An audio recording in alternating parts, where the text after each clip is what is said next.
and welcome to another edition of Daytime Ottawa on Rogers Television. My name is Dylan Black, and you know what?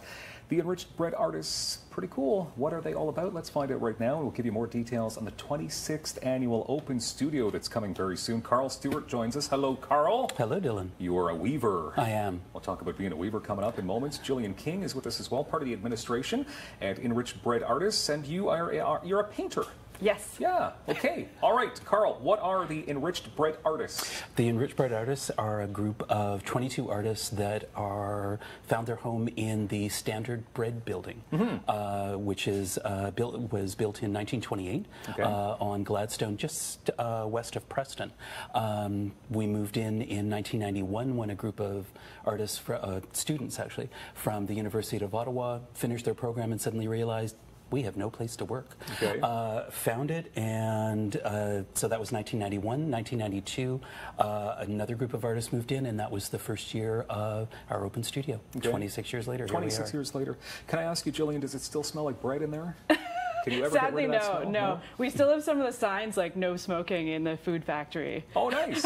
Yeah, we still have some of those. Pictures. It looks like a pretty cool spot. So, okay, so you said, sorry, Carl, how many artists are part of this organization? 22 artists. 22? Yep. It's quite a few, but you're pretty, I mean, you got some standards here, right? Like, you got to be a pretty decent artist to get a part of this. Carl, can you tell us about the process to become a part of the Enriched Bread Artists? Sure.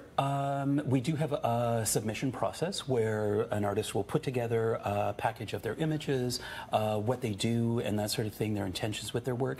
They submit that, and then all of the other artists will sit around when the time comes and review it and say, this person would be a great fit, this person maybe not so much, offer encouragement when we can. Mm-hmm.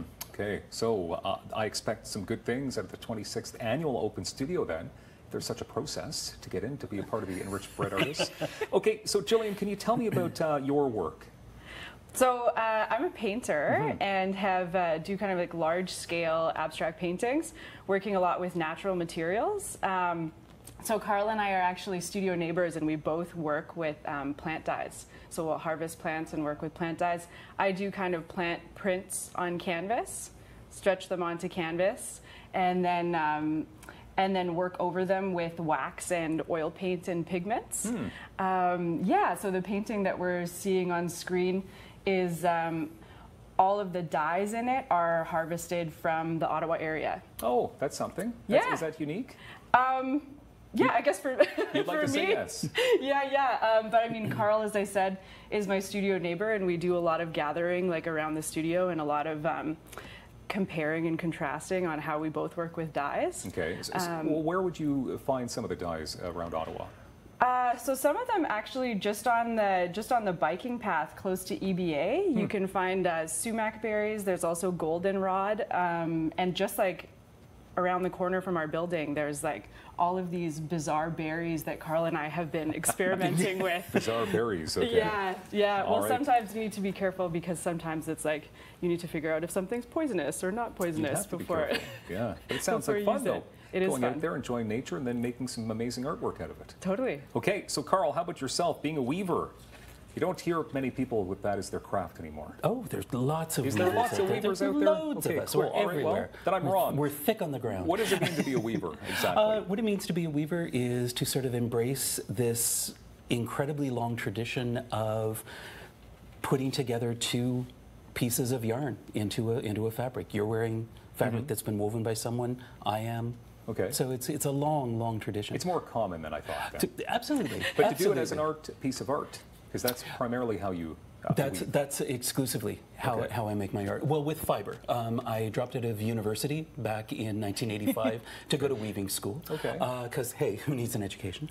Okay. I have this. Yeah. Can you explain some of the material? Sure. So aside from weaving, there are other things that you can do with fiber as well. So I've been working on a project called cairn. And cairn is Scottish for a pile of stones. And back in 2015, there were a group of images that started circulating around the world of ISIS militants in northern Iraq actually executing men accused of being gay by throwing them off buildings. If they didn't die when they hit the ground, the crowd that gathered to watch the execution were encouraged to come forward and stone them to death. So what I started to do was to actually create stones. Interesting. And so this is actually based on the colors in the Iraqi flag, and it's been needle felted. Oh my gosh, okay. And stuff. So let's have a look at that yeah, picture. and So what actually exactly are we seeing there? those are actually, that's a group of them. So I'm actually making one stone for every country where homosexuality is illegal, is criminalized and punishable. And so this one, as I say, is Iraq. This one is a good news story. Okay. This is India.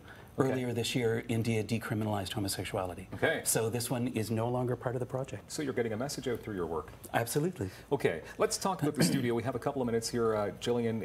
First of all, the dates, the exact dates of the studio? So it opens, the open studio opens on October 18th. It's a Thursday. So that's going to be in the evening, 6 to 9 p.m. It'll be open the following evening, the Friday, 6 to 9 p.m. And then that weekend, the 20th and 21st, it'll be open 11 to 5, as well as the following weekend. Okay, and how many, so will all the artists be on display? So all of the artists minus 2 of them. So you've got the majority of the EBA artists having their studios open, so people can kind of walk through and see what they're working on and see their working space as well as finished works. Okay, and with 30 seconds left, a couple of presentations as well will be taking place? Yeah, so there's going to be a presentation on October 20th called 3 Painters in Conversation. It'll be myself and 2 other painters, Dan Sharp and Natasha Mazurka.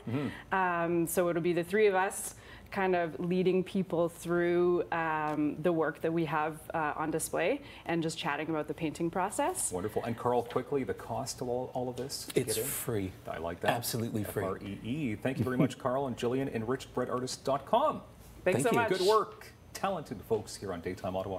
Hey, it's the International Day of the Girl. We've got more details next coming up on Rogers TV.